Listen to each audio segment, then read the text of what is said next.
வணக்கம் நண்பர்களே. போன வீடியோக்குள்ள Aadhaar housing finance and Aptus value housing finance பார்த்தோம். இந்த வீடியோல பஜாஜ் ஹவுசிங் ஃபினான்ஸ் பத்தி பார்த்துருவோம். இந்த ஸ்கிரீன்ல தெரியிற 10 விஷயம் டீட்டெயிலா பார்த்துருவோம். வாங்க வீடியோக்குள்ள போவோம். கடைசி வரை ஸ்கிப் பண்ணாம பாருங்க.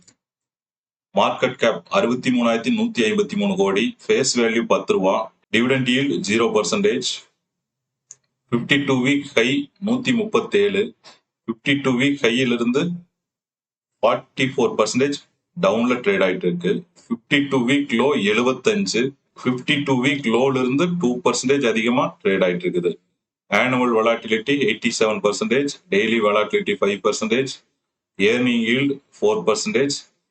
நெக்ஸ்ட் ஷேர் ஹோல்டிங் பேட்டர்ன் பார்த்துருவோம். ப்ரொமோட்டர் 87% ஹோல்டிங் வச்சிருக்காங்க, பிளட்ஜ் எதுவும் கிடையாது. Foreign institutional investor 1% holding, domestic institutional investor 1% holding and public 11% holding வச்சிருக்காங்க. நெக்ஸ்ட் டாப் லைன் க்ரோத் பார்த்துருவோம். லாஸ்ட் இயர் அவங்க கொடுத்த சேல்ஸ் 9,576 கோடி. இதை ப்ரீவியஸ் இயரோட கம்பேர் பண்ணும்போது 26% அதிகம். இதே லாஸ்ட் 5 இயர்ஸ் ஆவரேஜோட கம்பேர் பண்ணும்போது 61% அதிகம். லாஸ்ட் 3 இயர்ஸ் ஆவரேஜோட கம்பேர் பண்ணும்போது 26% அதிகம். அண்ட் லாஸ்ட் 2 இயர்ஸ் ஆவரேஜோட கம்பேர் பண்ணும்போது 11% அதிகம். ஓவராலா பாசிட்டிவா தான் இருக்குது top line growth. Next bottom line growth. Last year அவங்க கொடுத்த நெட் ப்ராஃபிட் 2,166 கோடி. அதை ப்ரீவியஸ் இயரோட கம்பேர் பண்ணும்போது 25% அதிகம். லாஸ்ட் 5 இயர்ஸ் ஆவரேஜோட கம்பேர் பண்ணும்போது 71% அதிகம். லாஸ்ட் 3 இயர்ஸ் ஆவரேஜோட கம்பேர் பண்ணும்போது 26% அதிகம். அண்ட் லாஸ்ட் 2 இயர்ஸ் ஆவரேஜோட கம்பேர் பண்ணும்போது 11% அதிகம். பாட்டம் லைன் க்ரோத் ஆல்சோ நல்லா இருக்கு. அண்ட் ஆப்ரேட்டிங் மார்ஜினை பொறுத்தளவுக்கு last 5 years average 28, last 3 years average 30 and last 2 years average 29. ஓவராலா லாஸ்ட் 3 இயரை பொறுத்தளவுக்கு 29க்கு மேல ஆப்ரேட்டிங் மார்ஜின் இருக்கு. Next quarterly estimate. நம்மளோட மினிமம் குவார்டர்லி எஸ்டிமேட் 316 கோடி. Q2ல அவங்க கொடுத்த ரிப்போர்ட் 643 கோடி. Q3ல அவங்க கொடுத்த ரிப்போர்ட் 665 கோடி. நம்ம எஸ்டிமேட்டை Q2ம் Q3யும் பீட் பண்ணிருச்சு. எஸ்டிமேட்டை விட Q2 103% அதிகம். எஸ்டிமேட்டை விட Q3 110% அதிகம். அதே சமயம் Q2ம் Q3யும் கம்பேர் பண்ணும்போது Q2 விட Q3 3% அதிகமா ரிசல்ட் கொடுத்திருக்காங்க. ஓவராலா 3 ஃபேக்டரும் ஃபுல்ஃபில் ஆயிருச்சு. Next relative valuation. Bajaj housing ஃபினான்ஸோட கம்பேர் பண்ண Aptus value housing, Aadhar housing finance, Canfin home and PNP housing finance இந்த 4 கம்பெனி எடுத்திருக்கிறோம். மீடியன் PE 15, இவங்க 26ல ட்ரேட் ஆயிட்டு இருக்குது. மீடியன் PE விட 10x அதிகமா ட்ரேட் ஆயிட்டு இருக்கு. பிரைஸ் டு புக் மீடியன் 2, இவங்களது 3ல ட்ரேட் ஆயிட்டு இருக்குது. மீடியன் விட 1x அதிகமா ட்ரேட் ஆயிட்டு இருக்கு. அண்ட் டெப்ட் டு ஈக்விட்டி மீடியன் 4, இவங்களும் 4% நியர்பை இருக்காங்க. அண்ட் எபிட்டா மார்ஜின் மீடியன் 88, இவங்களது 92 இருக்கு. மீடியன் விட 4% அதிகமான எபிட்டா மார்ஜின் வச்சிருக்காங்க. Next net profit margin median 28, இவங்க 23 வச்சிருக்காங்க. மீடியனை விட 6% நெட் ப்ராஃபிட் மார்ஜின் கம்மி. And return on equity median 14, இவங்க 11% வச்சிருக்காங்க.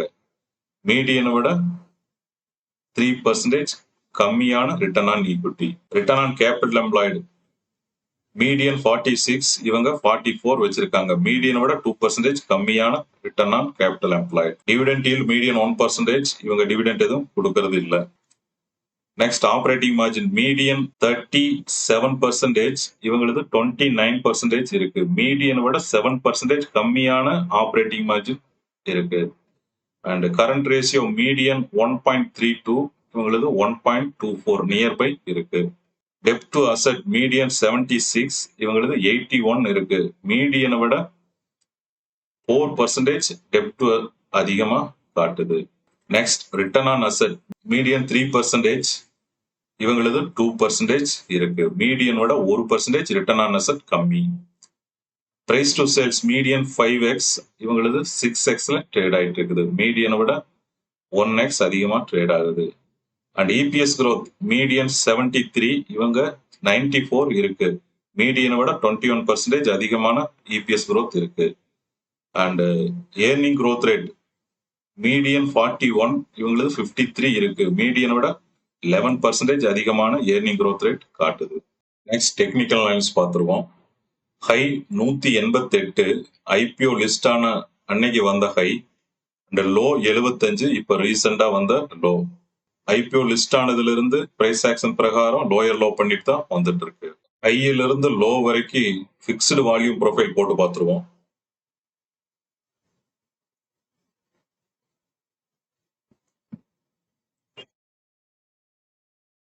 Point of control 96 rupees, demand zone 87 rupees. Demand ஜோனே இப்போ உடைச்சிட்டு கீழே வந்துகிட்டு இருக்கு. சப்ளை ஜோன் பார்க்கும்போது 163 ரூபா காட்டுது. நெக்ஸ்ட் ரேஷியோ அனலைஸ் பார்த்துருவோம்.